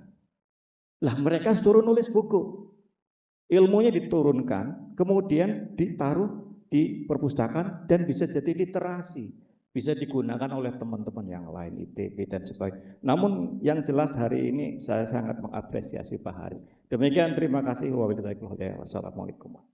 Waalaikumsalam. Mungkin Pak. Ya, silakan Bapak. Baik, terima kasih moderator. Assalamualaikum warahmatullahi wabarakatuh. Nama saya Pak Eko Syobudi, alumni HL Angkatan 4. Pertama saya ucapkan terima kasih Mas Haris dan Ustadz Arifin atas terbitnya buku ini. Saya ucapkan selamat. Dan memang harus berani. Saya diundang ke sini karena Mas Haris berani menulis. Ya harus menulis. Gitu. Jadi untuk berikut-berikutnya tetap menulis. Saya baru baca di plakatannya, memang sangat menarik, bahwa transportasi kita harus backup ke ilahiyah. Apa sih makna transportasi untuk manusia? Ya, karena banyak firman-firman Allah menciptakan transportasi memang untuk kebutuhan manusia. Masalahnya manusia ini menggunakannya kadang-kadang serakah, merusak. Di surat Al-Baqarah kan disebutkan. Qalu atja'alu, ya, itu malaikat menyatakan bahwa manusia itu sifatnya merusak dan bertumpah darah. Nah ini konsekuensinya apa? Ilahiyah. Nah ini mungkin pertanyaan saya. Ada harus hukum-hukum yang dijelaskan di sini. Kalau orang-orang yang melanggar hukum Allah, jadi ada istinbat menggali hukum dalam transportasi ilahiyah. Saya ingat saya waktu kuliah ini teori double movement Fazlur Rahman. Jadi menggali Al-Quran itu kembali yang dulu, bukan sekarang ini tafsirkan yang bermacam-macam menjadi masalah. Tetapi ada dua jalan yang harus ditempuh, yaitu jalan yang pertama ulama-ulama salafi waktu itu ya. Jadi Fazlur Rahman itu menggali Al-Quran. Kita kembalikan lagi Al-Quran. Ya, sama dengan seperti ini. Kita kembalikan lagi transportasi kepada untuk umat manusia, untuk kemaslahatan manusia. Mungkin itu aja, tinggal menggali istinbatnya. Buku-buku dalam transportasi. Kalau orang yang melanggar dari karunia Allah, karena kita kasih transportasi adalah karunia Allah. Ya, kalau kita kasih laut, cari rezekimu di laut. Di Al-Quran disebutkan. Nah, kemudian kita kan gunung, banyak sana tambang. Ya, dan mineral-mineral digali karena mana transportasi ini kadang-kadang serakah, ya itulah konsekuensinya kembali lagi bahwa manusia itu sifatnya memang serakah dan merusak. Saya kira demikian untuk komentar saya. Terima kasih. Wabillahi taufiq wal hidayah. Assalamualaikum warahmatullahi wabarakatuh. Waalaikumsalam warahmatullahi wabarakatuh. Terima kasih Pak Eko dan Pak Wildan. Silakan ditanggapi sedikit ya Pak. Baik, Siap. nanti mungkin ada Pak. Terima kasih. Jadi saya pengen sampaikan saja bahwa senior saya Pak Eko Budi ini adalah penulis buku Fikih Keselamatan Transportasi. Tepuk tangan untuk beliau. Jadi buku beliau juga saya baca, buku beliau juga menginspirasi juga.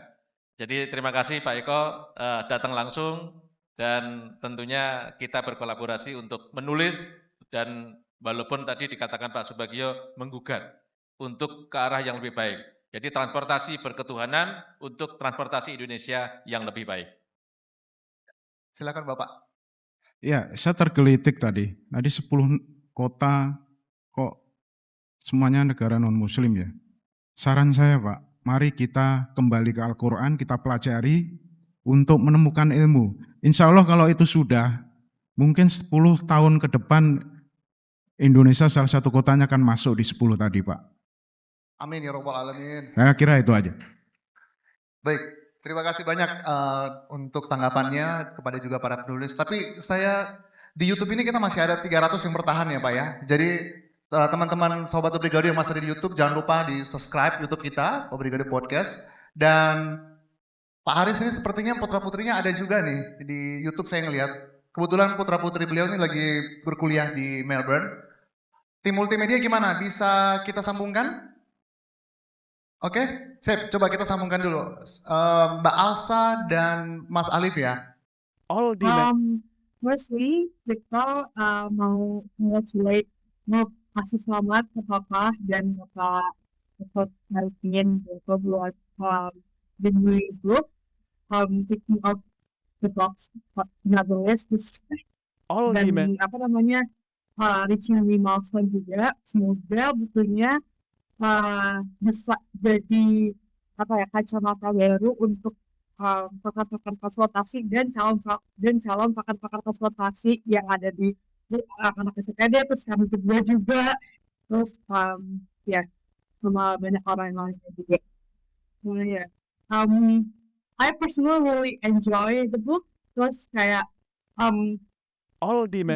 kayak nggak pernah kepikiran aja gitu dikaitin sama ayat Al-Quran dan hadis-hadis, dan ternyata tuh kayak ya semua yang around us itu ya udah ada di Al-Quran dan di hadis juga gitu. So ya, ini perspektif juga gitu buat kita pengguna transportasi dan orang yang belajar di situ juga gitu. Oke, terima kasih banyak nih. Sehat-sehat di sana. Udah buka puasa berarti di sana ya? Ya, udah jam 10. Sampai jumpa ya Mbak Alsa dan Mas Ali. Terima kasih. Mungkin karena waktu juga semakin sempit nih, saya mungkin tidak banyak berkesimpulan. Yang pastinya nanti bahwa buku ini mengupas berbagai aspek transportasi, termasuk kebijakan pemerintah, keselamatan, angkutan umum, dan lain-lain yang mengacu pada prinsip keadilan dan kemaslahatan umat Islam dalam Islam, dan buku ini menawarkan pendekatan yang beretika dalam merancang pengelolaan sistem transportasi Indonesia yang dari segala segi. Baik, mungkin saya akhiri untuk sesi tanya jawab kita ini dan sesi bedah buku ini. Tapi sebelumnya kami persilakan, ini ada bingkisan dari Pak Haris dan Pak Ustadz Arifin.